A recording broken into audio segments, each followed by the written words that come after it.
For me, starting this company was very much solving a personal problem. All different skill sets, all different backgrounds. Imagine if we can change that. That's the problem. I understand that by professionalizing it, you provide benefit to both parties. Personal connection with somebody that made the difference. Huge difference.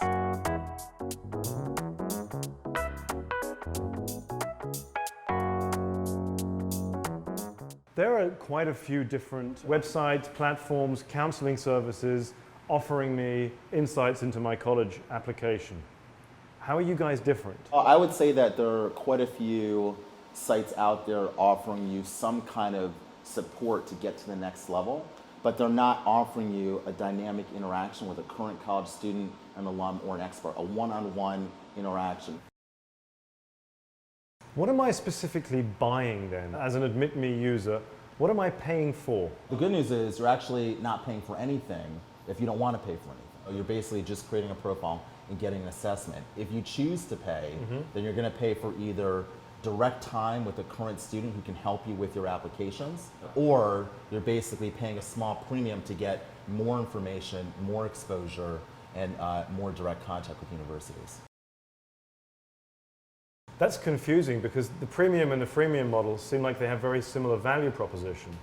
What's the difference? So you start out, everyone gets a free assessment. So you build a profile, everyone gets a free, that's free, period.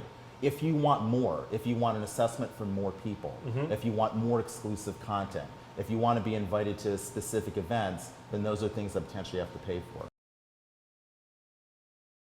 Typically, what's my process? Who am I going to talk to? What are they going to tell me? And how will it help? Okay. So if you know the universities, that helps us, right? We're going to give you people from those universities. If you're saying, I just want to do liberal arts, I want to go to school in this area, we will then use our systems to find current students at those kinds of schools and give you a choice, and you can begin to interact with them. You'll choose one to give you your initial free assessment. If you want to interact with others, then you'll have to pay for that. Once you've got a community that's there, clearly you can advertise to that community, you can sell advertisement to that community. What will you never do? We're never going to have a way where someone who has no money gets no help, right? That's never going to happen. So you're never going to come to AdmitMe and say, there's nothing I can do here, there's no value because I have no money. That's not going to happen. Those are the two things that are really core bedrock principles.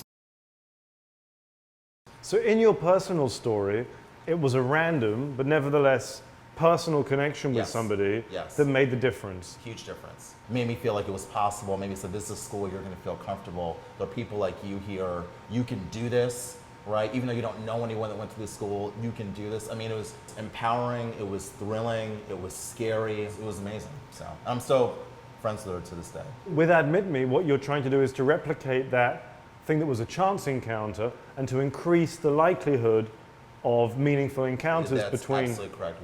We do not think that kids pursuing educational opportunities should be left to chance, period.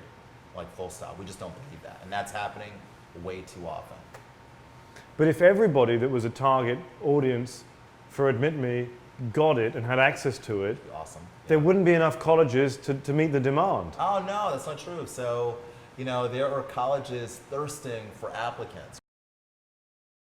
You talk about there being a broken model of college education. Is AdmitMe a solution or a Band-Aid? AdmitMe is part of the solution. I mean, I'm not going to say AdmitMe fixes every single problem, but we think it will be a major step along the way to fixing the problems that exist. What is the problem? There are a couple-fold. One, you've got too few guidance counselors for too many students. You've got only half the kids that are applying, that are ready for a four-year college, actually applying to college. You have 1/3 of kids that go to a four-year school transferring, where they lose a full year of credit often, they incur more debt, or they don't graduate. You've got, you know, information asymmetry. You've got kids that are discouraged and don't think there's any support for them. Wait a minute, Kofi, what's the problem with that stuff? Like, what's the real problem of all this confusion? Well, you've got, I think it's a problem where you've got kids that have worked hard, you've got families that have dreams, and the kids are not equipped. They don't have the tools to achieve their dreams. There are obviously larger issues as a society as a whole, right? Where you've got communities of people that are not achieving their potential. That's bad for every single country, every single community. That those are huge issues, actually. What's the long-term vision for Admit Me? The long-term vision is a world where no kid faces the most important decision of their lives alone.